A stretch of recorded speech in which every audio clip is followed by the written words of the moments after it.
এরপরে প্রশ্ন হলো দাড়ি কতটুকু কাটা যায়? দাড়ি কাটার জিনিস না, দাড়ি রাখার জিনিস।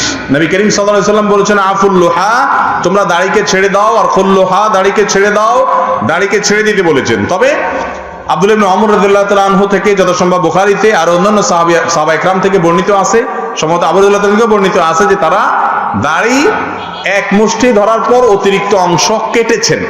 এই জন্য কারোর যদি দাড়ি বড় হলে বোতামের সাথে লেগে যায়, ডিস্টার্ব ফিল হয়, পেশাবের ছিটা চলে আসে, নানা রকম অসুবিধা তৈরি হয়, এক মুষ্টির পরে তিনি কাটতে পারবেন। অনেক উলামা ইকরাম সেটাকেও নিষেধ করেন, কিন্তু সাহাবা ইকরাম থেকে এটি সুসাব্যস্ত হয়েছে যে তারা এক মুষ্টির পরে অতিরিক্ত অংশ কেটেছেন। যদি কেউ চায়, অসুবিধা ফিল করে, এটা কাটতে পারে, কিন্তু যদি কেউ রেখে দেয়, লম্বা করে, আলহামদুলিল্লাহ, খুবই ভালো। তবে তার চাইতে ছোট রাখার সুযোগ নেই। অনেকে বলে দাড়ি এতটুকু রাখলে চলে, যে পুরুষ না মহিলা এটা বোঝা গেলেই চলবে। আজীব এক মাসআলা, পুরুষ না মহিলা বোঝার জন্য দাড়ি দিয়ে আপনি বুঝাবেন? এরকম কোন মাসআলা গ্রহণযোগ্য কোন ইমাম থেকে আসেনি। কোরআন হাদিসে এরকম কোন কথার অনুমোদন দেয়নি। তবে হ্যাঁ, আমার যে সমস্ত ভাইরা একটু খোঁচা খোঁচা দাড়ি রাখছেন, তাদেরকে আপনি খোঁচায় খোঁচায় সেটাও চাইচা দিয়েন না, উৎসাহ দেন যে নাই মামার চাইতে কানা মামা হলে একসময় ইনশাল্লাহ ভালো মামা হবে।